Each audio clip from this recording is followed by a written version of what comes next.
यहाँ यहाँ दूर दूर तक किसी भी जमीन की भी कोई विवाद नहीं है। ये कुछ असामाजिक तत्व हैं जो हमारे सनातन धर्म को क्षतिग्रस्त करने में लगे हुए हैं। कि आज से 4 साल पहले भी ये घटना घटी हुई थी। मैं आया था उस समय डॉग स्क्वाड भी आई थी जी। हमारे सारे ग्रामीण वासी मतलब उसके पीछे, प्रशासन के पीछे भरपूर सहयोग किए थे, लेकिन आज तक वो दोषी मतलब पहुंच से बाहर है प्रशासन के।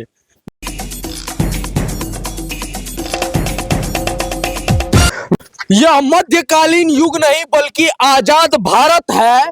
यहाँ पर कोई विदेशी आक्रांता आक्रमण नहीं कर रहा, लेकिन फिर भी मंदिर सुरक्षित नहीं है। भारत की सबसे बड़ी आबादी जो कि हिंदुओं की है, जिन पर यह आरोप लगता रहता है कि वह असहिष्णु है, लेकिन उन्हीं हिंदुओं के धार्मिक स्थल को लगातार नुकसान पहुंचाया जा रहा है। और फिर भी जो इस पूरी घटना के जिम्मेदार हैं, उनका कहीं कोई नामो निशान पता नहीं चल रहा है कि वो कौन लोग थे जो कहां से आए और उन्होंने मंदिर को नुकसान पहुंचाया, मूर्तियों को जलाया, तोड़ा और फिर कैसे वापस चले गए। और इस घटना को लेकर के काफी आक्रोश है आम जनता में। मैं अपने सभी दर्शकों को बता दूं कि बिहार के गोपालगंज जिले के अंतर्गत कटिया थाना क्षेत्र का एक गांव जैसौली, जहां पर पहले भी एक बार ऐसी घटना हुई थी कि मंदिर की गरिमा को, मंदिर की आस्था को नुकसान पहुंचाया गया था, मूर्ति को खंडित किया गया था। और आज एक बार फिर से रात को कुछ अज्ञात लोग आते हैं, एक चांदी की मूर्ति जिसकी पूजा करते हैं ग्रामीण, उसे जला दिया जाता है।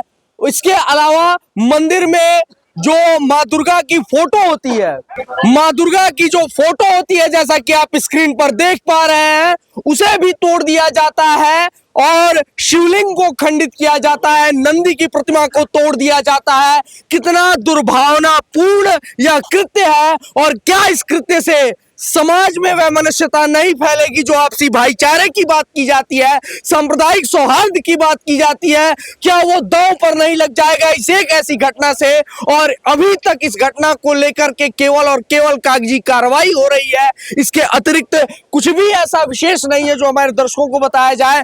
पीछे कुछ ग्रामीण मौजूद है और इनसे हम जानना चाहेंगे इस घटना के बारे में आप क्या कहेंगे। बहुत ही दुखद घटना है और ये हिंदू धर्म के साथ बहुत ही शर्मसार ये न्यूज़ है और काफ़ी लोग इससे दुखित हैं। यह काम वही लोग कर सकते हैं जो इस धर्म से मतलब कोई भी मतलब वो नाता नहीं रखते हैं और धर्म से कोई भी नाता नहीं रखते हैं। सांप्रदायिक सौहार्द बिगड़ने वाला है। माननीय एसपी साहब, कार्रवाई कब तक होगी? इससे पहले भी आवेदनों का दौर चला है, लेकिन जनता का आक्रोश थमने का नाम नहीं ले रहा है। पहले भी ऐसी घटना हुई थी आपकी गांव में। जी जी जी, धन्यवाद आपको इस घटना के लिए आने के लिए। जी, हम सभी ग्रामीण यहाँ मौजूद हैं और यहाँ इसके पहले भी ऐसी घटना कई बार हो चुकी है। जी, इस बार तो और बृहद रूप में घटना हुई है और यहाँ जो घटना किया है वह बिल्कुल धर्म का विरोधी है। उसको धन से, रुपया पैसा से मतलब नहीं है। यहाँ सोने की चांदी की मूर्ति जो थी उसको जला दिया गया है, चोरी करके नहीं ले गया है। तो हम लोग ग्रामीणों के तरफ से प्रशासन को, पुलिस प्रशासन को आग्रह किया जाता है कि जो भी जांच हो, बड़ा से बड़ा जांच, SIT चाहे फोरेंसिक जो जांच है उसको करा करके और दोषी को पकड़ा जाए। चलिए, दोषी को पकड़ने की सभी लोग मांग कर रहे हैं। इससे पहले भी एक घटना हुई थी, लेकिन उस घटना में भी कोई पकड़ा नहीं गया। यहाँ के जो पंचायत समिति सदस्य हैं इस पंचायत के, हमारे साथ मौजूद हैं। बड़े भाई साहब, आपसे ये जानना चाहेंगे, जो बार बार लगातार आपके यहाँ के मंदिर को निशाना बनाया जा रहा है, क्या मंदिर की जमीन को लेकर के कहीं कोई विवाद है या मंदिर को लेकर के किसी प्रकार का विवाद है? यहाँ दिव्यांश जी, यहाँ कोई जमीनी विवाद नहीं है जी। यहाँ दूर दूर तक किसी भी जमीन की भी कोई विवाद नहीं है। ये कुछ असामाजिक तत्व हैं जो हमारे सनातन धर्म को क्षतिग्रस्त करने में लगे हुए हैं। और मैं प्रशासन से इसके पूर्व में मैं एक आवेदन अभी लिखा हूँ।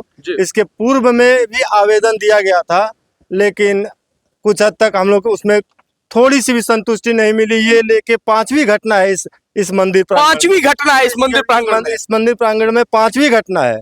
और मैं इस बार मैं प्रशासन से एकदम मांग करता हूं, अगर नहीं करेंगे तो बाद में अगर किसी तरह की भी कोई लापरवाही हमारे ग्रामवासी द्वारा होती है तो उसकी जवाबदेही आप मत उठाइएगा। इसको लेके बहुत जनता को रोक के रखा गया है। जनता का सब्र का बांध टूटता जा रहा है और ग्रामवासी का बांध सब्र का एकदम से टूट गया है। दिव्यांश जी, एकदम आक्रोश है।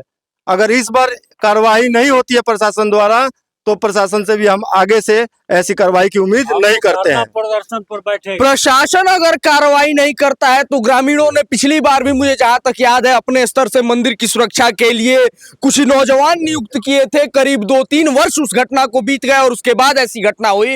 अगर निश्चित तौर पर ग्रामीणों के द्वारा संदेह में किसी के ऊपर कोई कार्रवाई कर दी जाए तो फिर प्रशासन सबके पीछे दौड़ता फिरेगा। वो लोग अपराधी हो जाएंगे जो अपने धर्म को बचाने के लिए संघर्ष कर रहे हैं। निश्चित तौर पर संविधान भी भारत का इस बात को अधिकार देता है सबको कि वो अपने पूजा स्थलों की सुरक्षा कर सकते हैं, अपने धर्म का प्रचार कर सकते हैं बिना किसी की भावनाओं को ठेस पहुंचाए। लेकिन संविधान में ये कहा लिखा है कि किसी के धार्मिक स्थल को तोड़ दिया जाए और केवल कार्रवाई के नाम पर खाना पूर्ति हो। चौबे जी, क्या कहना चाहेंगे? आपके गांव की घटना है, तमाम युवा आक्रोशित है इस घटना को लेकर। देखिए, आज से 4 साल पहले भी ये घटना घटी हुई थी। मैं आया था उस समय डॉग स्क्वाड भी आई जी। थी। हमारे सारे ग्रामीण वासी मतलब उसके पीछे, प्रशासन के पीछे भरपूर सहयोग किए थे, लेकिन आज तक वो दोषी मतलब पहुंच से बाहर है प्रशासन के। मैं ये पूछना चाहता हूँ कि प्रशासन आखिर कर क्या रही है?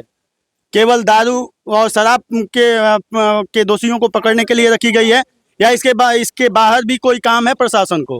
बार बार हमारे मंदिर, हमारे आस्था से जुड़े हुए चीज़ों को बार बार तहस नहस किया जा रहा है और प्रशासन मुख दर्शक बने बैठी हुई है। कुछ तो कार्रवाई होनी चाहिए। अगर इस बार कार्रवाई नहीं होती है तो समस्त ग्रामवासी हम लोग थाने का घेराव करेंगे। चलिए, इसके आगे हम लोग कुछ नहीं कहना चाहते हैं। थाने का घेराव करेंगे लोग। यहाँ पर मैं एक महत्वपूर्ण बात दोहराना चाहूंगा कि देश में इस समय अमृतकाल है। कहने को हिंदुओं के हित में प्रधानमंत्री नरेंद्र मोदी दिन रात काम कर रहे हैं और भारतीय जनता पार्टी के लोग यह दम्भ भरते हैं कि हमने आपको आपकी पहचान राम मंदिर वापस दिलाई है। तो इन मंदिरों की जिम्मेवारी कौन लेगा जहां पर हजारों लोगों की आस्था को लगातार आहत किया जाता है? क्या किसी भाजपा के नेता में इतना गट्स है कि वो माननीय एसपी साहब से ये सवाल कर सके कि जैसौली में आपके प्रभार क्षेत्र में कटिया थाने के अंतर्गत एक मंदिर की मूर्तियों को बराबर खंडित किया जा रहा है और आप कार्रवाई क्या कर रहे हैं? इस घटना से जुड़ी हुई जो भी छोटी बड़ी अपडेट होगी हम अपने दर्शकों के लिए लेकर के आएंगे। तो आप जुड़े रहिए हमारे साथ, देखते रहिए द पॉइंट मीडिया, क्योंकि हम दिखाते हैं वो जो खबर पक्की है।